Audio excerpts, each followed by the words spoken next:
믿음에 대한 오해가 있습니다. 그것은 믿음은 비성적이며 비합리적이며 맹목적이라는 오해입니다. 믿음은 논리를 무시하며 이성을 제외시하며 맹목적으로 추정하는 것이 아닙니다. 믿음에는 반드시 증거가 있고 그 믿음의 내용이 있습니다. 때로 증거 없이 믿음을 요구할 때는 이미 주어진 증거로 이미 쌓여진 믿음을 활용하도록 요구받을 뿐입니다. 또 한 가지 믿음에 대한 오해는 믿음은 신앙의 영역에만 국한하는 것이라는 생각입니다. 우리의 일상의 모든 영역에서 우리는 믿음을 통하여 살아갑니다. 병원에서 수술대 위에 오를 때 우리는 의사를 믿어야 합니다. 비행기를 탈 때 조종사를 믿어야 합니다. 결혼할 때 배우자를 믿어야 합니다. 믿음 없이는 우리가 이 세상에서 살아갈 수 없습니다. 믿느냐 믿지 않느냐가 아니라 어떤 믿음을 가지고 살아가느냐, 어떤 대상을 믿고 살아가느냐의 문제일 따름인 것입니다. 하나님과 우리와의 관계도 마찬가지입니다. 우리가 하나님을 믿을 때 그 믿음은 맹목적인 비이성적인 믿음이 아닙니다. 우리가 하나님을 믿을 때 그 믿음에는 분명히 내용이 있고 우리가 어떤 하나님을 믿는 것이라는 구체적인 약속과 증거가 있는 것입니다. 하나님께서는 우리에게 하나님의 약속을 통해 찾아오셨습니다. 그 이유가 무엇일까요? 하나님께서 인간을 죄로부터 구원하실 때 인간을 죄를 사하시고 의롭게 하시고 구원하실 수 있는 모든 근거를 다 마련하심에도 불구하고 그 하나님의 은혜를 받아들일 수 있는 인간 편에서의 믿음이 인간에게는 없습니다. 타락한 인간은 불신과 의심이 더 익숙하기 때문입니다. 하나님께서 은혜로 베풀어 주신 구원을 믿음으로 받아들여야 하는데 인간 안에는 이 믿음이 없습니다. 그래서 하나님께서 인간을 구원하실 때는 인간에게 믿음조차도 만들어 주셔야만 합니다. 그래서 하나님께서는 약속을 통하여 인간을 찾아오신 것입니다. 성경에 나타난 하나님은 약속하시는 하나님이요 그 약속을 신실하게 지키시는 하나님이십니다.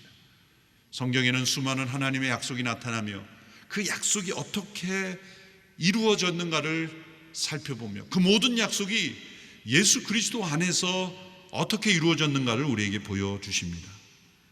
그 중요한 통로가 된 인물이 바로 아브라함입니다. 아브라함은 믿음의 조상이요 하나님께서 약속을 통해서 우리에게 믿음을 주신다는 것을 보여주는 중요한 통로가 되는 인물입니다. 하나님께서 아브라함에게 주신 이 약속은 인간 스스로 상상하기 어려운 약속이었습니다. 스스로의 노력으로는 도저히 이룰 수 없는 약속이었습니다. 스스로 꿈꿀 수 없는 약속이었습니다. 많은 민족을 주시고 그리고 모든 민족의 복의 통로가 되게 하시겠다는 이 하나님의 약속이었기 때문입니다. 지난주 4장 1절에서 12절의 말씀을 통하여 그 믿기 어려운 하나님의 약속을 하나님이 재차 아브라함에게 또다시 강조해 주셨을 때 아브라함 마음속에 믿음이 일어났고 하나님이 그 믿음을 의로 여기셨다는 말씀을 살펴보았습니다. 오늘은 그 말씀에 이은 후속 말씀이며 그 맥락을 같이 하는 말씀입니다. 오늘 본문에서는 보다 구체적으로 아브라함에게 믿음을 주신 하나님의 약속이 우리에게도 어떠한 영향을 미치는가를 살펴보겠습니다. 오늘 본문 13절에서는 아브라함과 그의 후손에게 주신 약속을 세상의 상속자가 되는 약속이라고 말씀했습니다. 4장 13절의 말씀을 우리 한 목소리로 함께 읽겠습니다. 시작. 아브라함이나 그의 후손에게 세상의 상속자가 되리라고 하신 약속은 율법으로 인해 된 것이 아니라 오직 믿음의 의로 인해 된 것입니다. 세상의 상속자라는 표현은 구약에는 나타나지 않습니다. 아브라함의 생애를 다루는 창세기에는 나타나지 않는데 사도 바울이 아브라함의 모든 생애를 요약하여 하나님께서 그에게 주신 약속을 통해 이루시고자 하는 것을 이름을 붙인 것이죠. 세상의 상속자가 되리라는 약속이다. 그것은 아브라함에게 주신 약속이 역사상의 한 시대에 국한되는 약속이 아니라는 것이죠. 지구상의 한 지역에 국한되는 것이 아니라는 겁니다. 모든 시대, 모든 사람들, 그리고 전 세계적으로 주어지는 약속이라는 겁니다. 아브라함 한 사람과 그의 가문에게만 해당되는 약속이 아니라 아브라함과 그의 후손들을 통하여 하나님은 모든 족속을 바라보고 계시고 모든 시대의 사람들을 구원하시는 계획이라는 것입니다. 그런데 왜 세상의 구속자라 그랬습니까? 그것은 인간만의 구원이 아니라 하나님이 창조하신 모든 세상, 인간을 중심으로 하는 모든 세상을 하나님께서 구속하시고 새롭게 하시는 하나님의 나라의 역사에 약속이 담긴 것이라는 뜻입니다. 그런데 그 세상의 상속자는 예수 그리스도이십니다. 13절에 아브라함이나 그의 후손에게, 그럴 때 후손을 단수로 씀으로써 장차 아브라함의 후손으로 오실 예수 그리스도를 가리키고 있습니다. 따라서 아브라함의 후손인 예수 그리스도가 상속자이며 우리는 예수님을 믿을 때 예수님 안에서 그분을 통하여 아브라함이 받았던 약속과 동일한 약속을 우리에게도, 믿는 우리에게도 동일한 약속을 하나님은 주신다는 겁니다. 하나님께서 아브라함에게 약속을 주시고 그 약속을 지키심으로 함께 하신 것처럼 예수 그리스도 안에서 예수님을 믿는 모든 사람들에게 이 약속이 동일하게 우리에게도 적용된다는 말씀입니다. 그래서 우리도 또한 세상의 상속자가 되는 약속을 주셨다는 겁니다. 갈라디아서 3장 29절에서 이렇게 말씀하고 있습니다. 같이 읽어보겠습니다. 시작. 만일 여러분이 그리스도께 속한 사람이면 여러분은 아브라함의 자손이요 약속을 따른 상속자입니다. 예수님을 믿는 사람이라면, 예수님께 속한 사람이라면 아브라함의 자손이라는 겁니다. 저는 유대인이 아닌데요, 혈통적인 후손이라는 뜻이 아니라 영적인 믿음을 통해서 우리가 아브라함에게 주신 이 약속이 동일하게 적용되는 후손이 되는 것이며, 또한 예수 그리스도를 통하여 세상의 상속자가 되는 약속을 우리에게 허락해 주셨다는 겁니다. 이것은 어떻게 받습니까? 그 하나님의 약속을 통해 오직 믿음으로 받는 것입니다.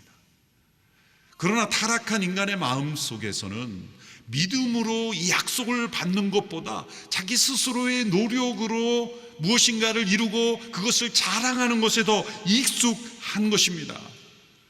그래서 유대인의 역사를 통해서도 볼 수가 있듯이 하나님께서 아브라함에게 주신 약속을 따라 살아가는 사람이 되기보다 율법을 따라 살아가는 사람들이 되어버린 것입니다.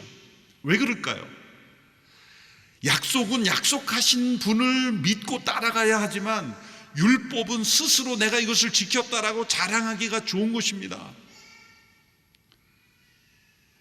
그래서 아브라함에게 주신 약속에 초점을 맞추기보다 모세 시대에 준 율법에 초점을 맞춘 것이죠.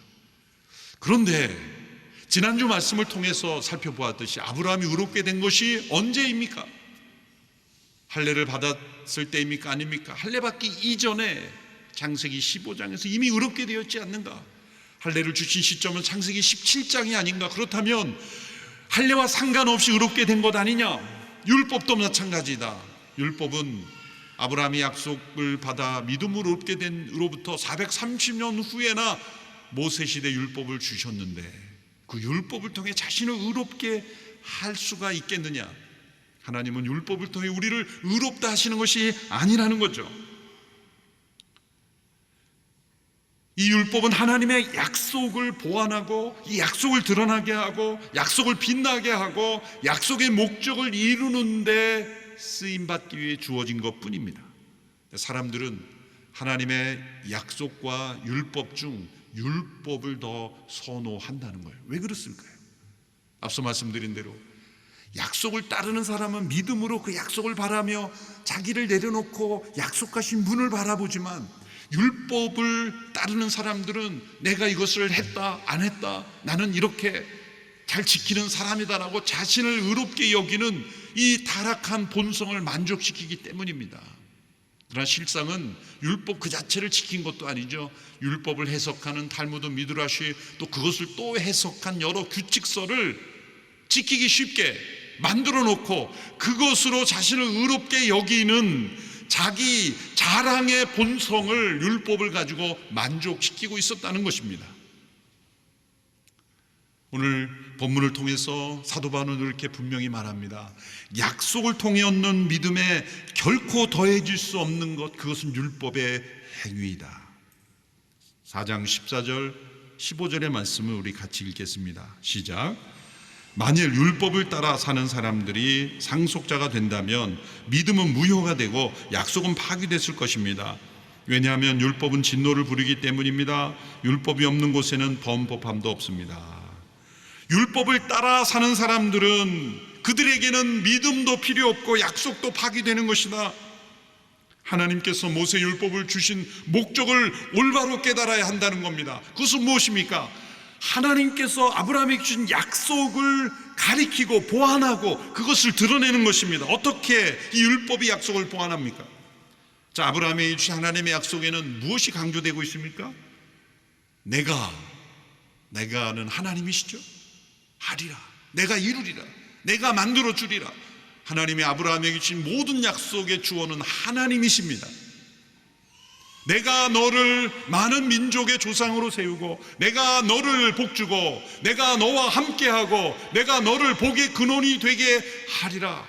하나님의 주권과 능력을 강조하고 있는 것이 약속입니다.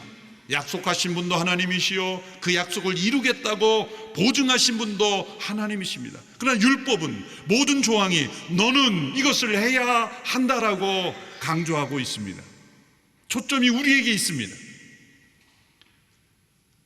약속을 주신 분도 하나님이시요 율법을 주신 분도 하나님이십니다. 그런데 이것이 어떻게 하나 될 수 있습니까? 어떻게 이것이 연결될 수 있습니까? 성경을 잘못 읽거나 특별히 유대인들의 문제는 약속의 빛 아래서 율법을 해석해야 되는데 약속을 끊어버리고 율법으로만 시작한 거예요. 이 두 가지가 어떻게 연결될 수 있습니까? 율법은 끊임없이 말합니다. 너는 이것을 해야 한다라고 했을 때 율법대로 행해 보려고 했을 때 행할 수 없는 것을 내가 이루리라고 약속하신 하나님께서 이루신 것을 체험함으로써 이것이 연결되는 겁니다. 율법 앞에 설 때 우리는 약속하시는 하나님의 은혜 앞에 나가게 됩니다. 율법 앞에서 저주를 받는 우리들이 그 약속 앞에 나타난 하나님의 축복을 바라게 됩니다. 그 율법 앞에 절망하게 된 인간들이 약속 앞에 나타난 하나님께 소망을 두게 된다는 겁니다. 그 율법 앞에 지옥 문 앞에 선 이들이 하나님의 은혜의 약속 앞에 천국 문을 바라보게 된다는 것입니다. 그러므로 율법을 주신 이유는 하나님의 약속을 더 빛나게 하고 약속을 갈망하게 하고 약속에 대한 믿음을 강하게 하기 위해서 율법을 주신 겁니다. 만일 율법이 없었다면 오늘 14, 15절의 말씀처럼 율법이 없는 곳에는 범법함도 없느니라. 그것은 율법이 있기 때문에 죄인이라는 걸 깨닫는 거예요. 만일 어떤 나라에 법이 전혀 없다면 사람들이 죄라는 개념을 가질 수 있을까요? 죄를 죄로 깨닫게 하기 위해 법은 필요한 것이고, 그리고 인간이 얼마나 스스로 무능하며 절망적이며 타락한 존재라는 것을 깨닫게 하여 인간이 처한 하나님의 진노와 심판을 느끼게 하는 것이 바로 율법이었던 거죠. 그래서 율법 앞에 서게 되면 우리는 약속하신 하나님을 갈망하게 된 것입니다. 모세 율법 이후에 그 율법대로 행하지 못했을 때 이스라엘 백성들이 진노받았을 때 그 백성들은 무엇을 바라보았습니까? 하나님이 우리 조상 아브라함에게 어떤 약속을 주셨는가를 바라보고, 그 약속이 있기 때문에 그들은 포로에서 귀환하였고 그들이 타락하여 멸망 가운데 있었지만 하나님이 그 땅을 회복시켜 주셨던 것입니다. 그러므로 우리의 삶 속에서도 하나님이 우리의 삶을 이끌어가는 것은 하나님의 약속이지 율법이 아니라는 것이죠. 율법을 주신 목적이 있다는 것은 하나님의 약속을 바라보게 하는 것이다. 그러므로 약속을 통해 얻는 믿음에 절대로 추가돼서는 안 되는 것, 바로 율법의 행위입니다. 두 번째로 약속을 통해 얻는 믿음을 더욱 굳게 세우는 것이 있습니다. 그것은 바로 소망입니다. 오늘 본문 18절에서 22절의 말씀 우리 함께 읽어보겠습니다. 시작. 아브라함은 소망이 없는 가운데서도 소망을 갖고 믿었습니다. 이는 내 후손이 이와 같을 것이다 라고 하신 말씀대로 많은 민족의 조상이 되게 하기 위한 것이었습니다. 아브라함은 100세나 돼 이미 자기 몸이 죽은 것 같고 사라의 태가 죽은 것 같음을 알고도 믿음이 약해지지 않았습니다. 그는 하나님의 약속을 믿고 의심하지 않았고 도리어 믿음이 굳건해져서 하나님께 영광을 돌리고 약속하신 것을 또한 능히 이루실 줄 확신했습니다. 그러므로 이것이 그에게 의로 여겨졌습니다. 아브라함은 소망이 없는 가운데서도 소망을 갖고 믿었다라는 말씀이 있습니다. 소망이 없는 상태에서 소망을 가졌다. 이게 무슨 뜻일까요? 아브라함과 사라는 이미 죽은 몸과 같은 상태였고 생명을 잉태할 수 없었을 때인데 하나님의 약속을 믿는 소망을 가졌다는 거죠. 믿음에 소망이 더해졌다는 겁니다. 이게 무슨 뜻일까요? 아브라함이 자신의 절망적인 상황과 정반대되는 약속을 어떻게 믿을 수 있었을까라는 말입니다. 17절에 그 이유가 나옵니다. 17절의 말씀 같이 읽습니다. 시작. 기록되기를 내가 너를 많은 민족의 조상으로 세웠다라고 한 것과 같습니다. 아브라함은 그가 믿은 하나님 곧 죽은 사람을 살리시며 없는 것을 있는 것 같이 부르시는 하나님 앞에서 우리의 조상이 됐습니다. 아브라함이 믿었던 하나님은 죽은 사람을 살리시며 없는 것을 있는 것 같이 부르시는 하나님이십니다. 아브라함이 하나님께 소망을 두었다는 겁니다. 믿음이란 자신의 꿈과 소망을 믿는 것이 아니라 전능하신 하나님께 소망을 두는 것이죠. 아브라함은 그에게 주었던 약속을 믿기 어려웠습니다. 바랄 수 없었습니다. 소망이 없는 상태였습니다. 그런데 무엇을 소망했다는 겁니까? 전능하신 하나님께 소망을 두었다는 겁니다. 죽은 자를 다시 살리시며 없는 것을 있는 것 같이 부르실 수 있는 그 하나님께 소망을 두었다는 겁니다. 믿음은 약속을 따라 일어납니다. 그런데 그 믿음을 견고하게 하는 것은 하나님 그분께 소망을 두는 것입니다. 때로 약속만을 바라보면 흔들릴 수 있습니다. 아브라함이 흔들린 이유는 무엇입니까? 약속만을 바라보면 내가 많은 민족의 조상이 돼 모든 족속의 조상이 그 복의 근원이 된다는 그 약속만을 바라보면 자신의 상황과 너무나 반대되기 때문에 절망할 수밖에 없는 거예요. 그런데 그 약속을 주신 분에게 소망을 두면 때로 약속이 더디 이루어지고 약속이 위험한 상황에 처한 것 같을지라도 흔들리지 않을 수 있다는 겁니다. 그래서 하나님은 우리의 믿음의 소망을 더하게 하기 위해서 시험하시는 겁니다. 어떤 시험을 아브라함에게 하셨습니까? 100세 때 주신 약속의 자녀 이삭을 번제물로 바치라고 했습니다. 이건 또 웬 명령이십니까? 25년 만에 주신 약속의 자녀를 제물로 바치라니요.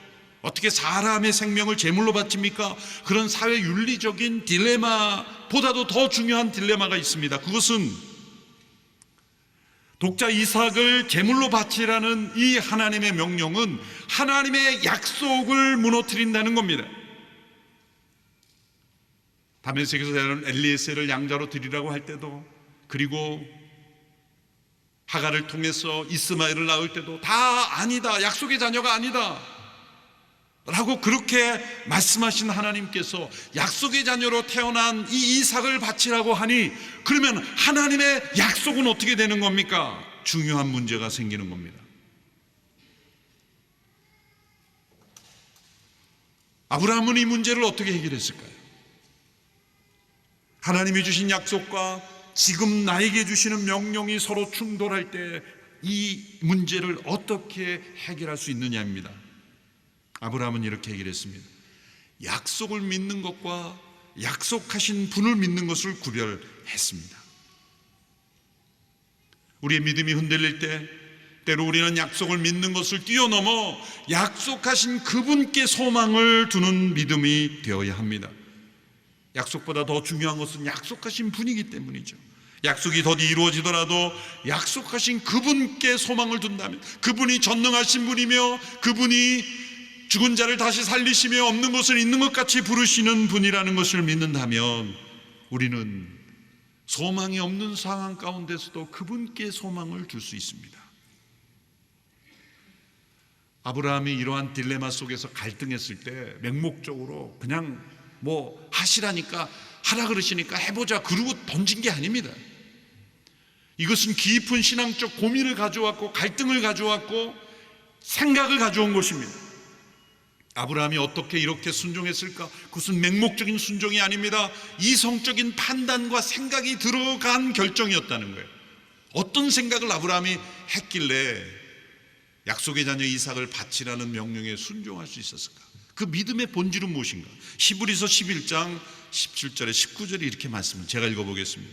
믿음으로 아브라함은 시험을 받을 때 이삭을 바쳤습니다. 그는 약속들을 받은 사람이면서도 자기 외아들을 기꺼이 바치려 했습니다. 하나님께서 전에 말씀하시기를 내 자손이라고 불릴 사람은 이삭으로 말미암을 것이다 라고 하셨습니다. 아브라함은 하나님께서 죽은 사람도 살리실 수 있다고 생각했습니다. 그러므로 비유로 말하자면 그는 이삭을 죽은 사람들로부터 돌려받은 것입니다. 아브라함이 생각했다 그랬습니다. 무엇을 생각했습니까? 하나님은 죽은 자를 살리실 수 있는 하나님이시구나. 내 후손은 이삭으로 말미암을 거라고 분명히 약속하셨는데 아니 그 이삭을 바치라뇨? 그러면 하나님께서 어떤 분이라는 걸 믿는다면 어떠한 가능성이 열리는 겁니까? 새로운 믿음의 지평이 열리는 거죠. 하나님은 이삭을 다시 살리실 수 있다. 믿음의 지평이 열리는 겁니다. 우리가 하나님의 약속을 믿음으로 살아가다 때로 그 약속이 우리의 삶의 현장과 삶의 그런 모든 것과 너무나 맞지 않고 도무지 받아들일 수 없는 상황이라도 우리가 전능하신 하나님께 소망을 둔다면 우리의 믿음의 지평이 넓어질 수 있어요. 사실 이 창세기 22장 이전까지의 모든 아브라함의 삶은 하나님이 일일이 말씀해 주셨어요. 가르쳐 주셨어요. 그런데 22장의 시험은 아무 약속이 없는 거예요. 너가 순종하는 척하면 내가 양을 준비해 놨어. 안심하고 가. 그렇게 말씀하셨더라면 얼마나 쉬운 순종입니까?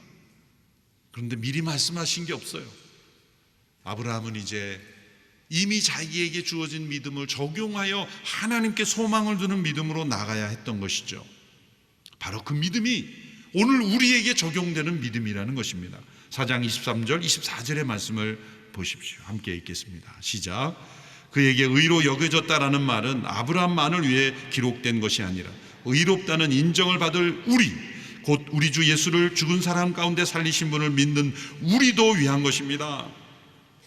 아브라함에게 약속으로 주시고 그 약속을 믿는 믿음을 의롭다 하시고 그리고 아브라함에게 시험을 주셔서 그 시험을 믿음으로 통과하는 그 아브라함의 믿음은 바로 우리를 위한 믿음이요, 우리도 아브라함과 같은 믿음으로 하나님의 약속에 반응해야 된다는 겁니다. 우리는 어떤 약속에 반응해야 됩니까? 아브라함에게는 죽은 자와 방불한 그의 몸에서 생명이 잉태된 것처럼 죄와 허물로 죽은 우리에게 하나님께서 영원한 새 생명을 주신다는 약속을 믿어야 하는 겁니다. 또한 우리를 죽은 자 가운데서 다시 살리실 수 있는 하나님이심을 믿어야 하는 것입니다. 예수님을 죽은 자 가운데서 다시 살리신 것처럼 우리를 죄와 사망 가운데 우리 안에 새 생명을 주시고 영원한 생명으로 부활로 우리를 변화시킬 수 있는 하나님이심을 믿어야 한다는 겁니다. 그것이 예수 그리스도를 통한 하나님의 약속에 우리가 올바로 믿음으로 응답하는 것입니다. 그래서 아브라함의 믿음은 예수 그리스도를 통하여 바로 우리들의 믿음이 된다는 겁니다. 그리고 우리도 예수 그리스도를 통하여 아브라함처럼 세상의 상속자가 된다는 거죠. 4장 25절의 말씀을 보십시오. 예수께서는 우리의 범죄로 인해 죽음에 넘겨주셨고 우리의 의를 위해 살리심을 받았습니다. 예수님의 죽음은 우리의 죄를 해결하는 죽음이요, 예수님의 부활은 우리를 의롭게 하시는 부활이라는 겁니다. 종교개혁자 마틴 루터가 이 구절을 잘 해설했습니다. 그리스도의 죽음은 죄가 죽은 것이고 그의 부활은 의가 살아난 것이다. 왜냐하면 그의 죽음을 통해 그는 우리의 죄를 만족시켰고 그의 부활을 통해 우리에게 그의 의를 가져오셨기 때문이다.